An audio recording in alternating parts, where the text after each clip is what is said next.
여러분 안녕하십니까? 윤석열 정권에서 검찰을 지휘 감독하는 법무부 장관이 김건희 씨의 지휘 감독을 받았다는 정황이 속속 드러나고 있습니다. 영부인이었던 김건희 씨가 직접 박성재 당시 법무장관에게 메시지를 보내서 내 사건 수사는 어떻게 되고 있나? 김혜경, 김정숙 수사는 왜 진행이 잘 안 되느냐는 식으로 묻는 내용을 내란 특검이 확보한 건데요. 또 김건희 씨가 디올백 사건 수사팀을 두고 검찰 인사를 청탁한 정황도 드러났는데 공교롭게도 이후 박 전 장관은 이원석 당시 검찰총장을 패싱하고 디올백 사건을 수사하는 검찰 지휘부를 교체했죠. 결국 검찰이 박성재 전 장관을 통해 김건희 씨의 지휘 감독을 받았다는 정황으로 해석됩니다.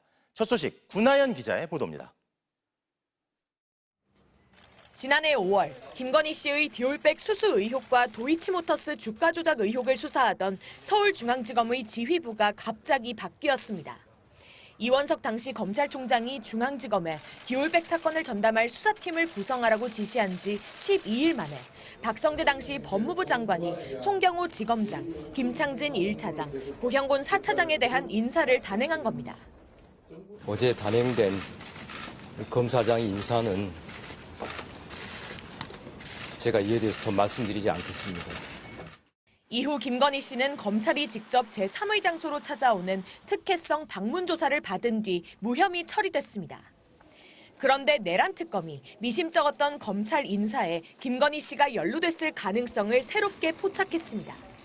윤석열 전 대통령 부부가 박 전 장관에게 김 여사 수사 의지를 보이는 검찰 지휘부를 교체하라고 부탁한 정황을 확인한 겁니다. 윤석열 전 대통령 부부의 통화 기록과 김 씨의 휴대전화 같은 증거 자료를 협조받기 위해 순직해병 특검과 김건희 국정농단 특검도 압수수색했습니다. 특검은 앞서 박 전 장관 휴대전화를 분석하는 과정에서 중앙지검 인사 직후인 지난해 5월 15일 박 전 장관이 김 씨로부터 받은 이른바 찌라시 메시지를 복원했습니다. 이 전 총장이 대통령실로부터 사퇴 요구를 받자 항의성으로 김 씨에 대한 신속 수사를 지시했고 수사팀 지휘부가 교체됐다는 취지의 내용이었습니다.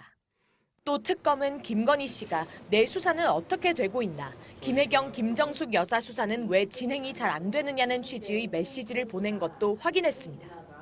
박 전 장관은 명태균 씨 공천 개입 의혹 수사 상황도 검찰로부터 직접 보고를 받았는데 특검은 이 역시 김 씨와 관련한 수사를 챙겨보기 위한 의도가 있었다고 판단하고 있습니다.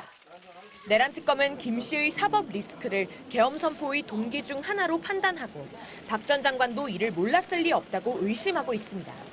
실제로 윤 전 대통령으로부터 가정사를 계엄 선포 이유로 들었다는 증언도 있었습니다. 이 자리에서 답변 드리는 건 적절치 않은 것 같습니다. 대통령님 지극히 개인적인 부분이라고 저는 그 당시 느낌을 받았습니다.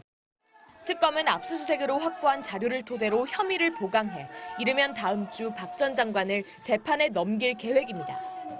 김건희 씨 측은 검찰 인사는 법무부와 대통령실의 인사 원칙과 절차에 따라 이루어지는 통상적 사무로 이를 수사 무마용 인사로 해석하는 것은 정치적 해석일 뿐 사실과는 무관하다고 해명했습니다. MBC 뉴스 구나연입니다.